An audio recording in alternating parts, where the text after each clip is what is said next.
বাংলাদেশী উচ্ছেদ হবই। ভূমি তেওঁৰ ভূমি লোৱাই নাই আমি। তেওঁৰ যিকেইগৰাকীৰ ভূমি আমি উচ্ছেদ কৰিছিলোঁ সকলোৱে আজি ভূমিত সোমাই গ'ল। এইগৰাকী মহিলাৰ কোনো মাটি কোনেও লোৱাই নাই। এটা ৰীল বনালে হৈ যাব নেকি চব কথা? মোৰ লগত বলক একেলগে কাৰ আমি ঘৰ ভাঙিছোঁ চাওঁ। যদি আপোনালোকে গুৱাহাটীৰ পৰা জাৰ্নেলিষ্ট এটা যায়, টিম এটা, আমি আপোনালোকক লৈ যাম যে কাৰ ঘৰ আমি ভাঙিছোঁ। আমি বাংলাদেশীৰ ঘৰ ভাঙিছোঁ। যিকেইগৰাকী খিলঞ্জীয়া মানুহৰ ঘৰ আমি উচ্ছেদ কৰিছিলোঁ, ভিজিআৰ পিজিআৰত আছিলে, কেতিয়াবা উচ্ছেদ হ'লহেঁতেন, আমি ম্যাদী পট্টা দি দিলোঁ। এইবিলাক কথা ৰাজনীতি কৰি লাভ নাই। আৰু অসমীয়া মানুহে সহ্য কৰিব শিকিব লাগিব। যদি বাংলাদেশীৰ গাত টুকৰ মাৰোতে আমি যদি ভাবোঁ আমি একদম ইস্ত্ৰি মাৰা চাৰ্ট পিন্ধি থাকিম, অলপো বোকা নপৰিব, কাৰোবাৰ ঘৰত বুলডোজাৰ চলিব, তাৰ বোকাও আমাৰ গাত নপৰিব, তেনেকেতো নহ'ব নহয়। আমাৰ মানুহে জীৱনো দিছিলে বাংলাদেশীক খেদিবৰ কাৰণে। এতিয়া আমি কঠীয়া কেইডাল দিব নোৱাৰোঁ। মই তাত কোনো বাৰ্তা নাই। বাৰ্তা এটাই, অসমীয়া মানুহ সাহসী হ'ব লাগিব, নহ'লে অসমীয়া মানুহ অসমতে এদিন আত্মসমৰ্পণ কৰিব লাগিব। কৰিমগঞ্জ, ধুবুৰী, চাপৰ, শিলচৰ এইবিলাকৰ ৰাইজ গৈ লখিমপুৰত বহিছিলে। আমি লখিমপুৰৰ ৰাইজৰ অস্মিতা আৰু তেওঁলোকৰ ৰাজনৈতিক স্বতন্ত্ৰতা ৰাখিবৰ কাৰণে আমি সেই মানুহবিলাকক উচ্ছেদ কৰিছোঁ। কোনো গুণগুণ চেতিয়াক আমি উচ্ছেদ কৰা নাই। এইটো একেবাৰে অসত্য কথা। আৰু 350 বাংলাদেশী খেদিবলৈ যাওঁতে আমাৰ কোনোবা মানুহৰ ঘৰত যদি অলপ খুন্দা এটা লাগিলে আমি কি সহ্য নকৰিম নেকি?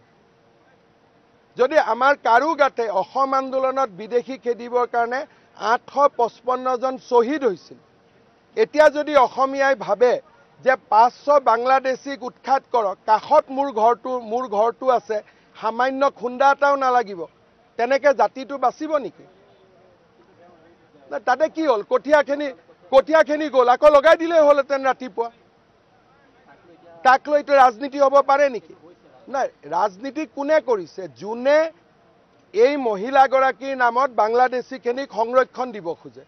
উদ্দেশ্য মহিলাগৰাকী নহয়, উদ্দেশ্য হ'ল যাতে বিজেপিয়ে উচ্ছেদ বন্ধ কৰে।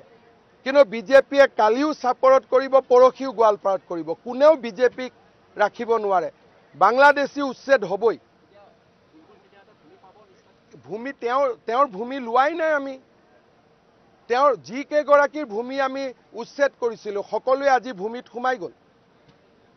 এইগৰাকী মহিলাৰ কোনো মাটি কোনেও লোৱাই নাই।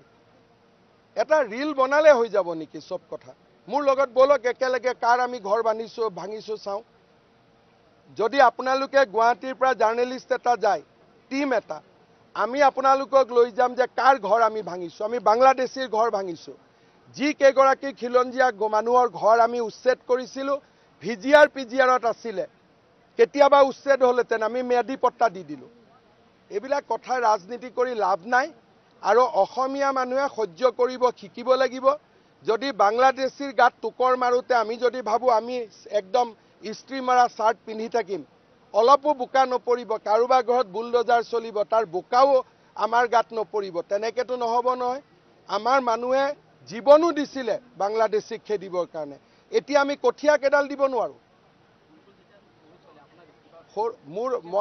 তাত কোনো বাৰ্তা নাই।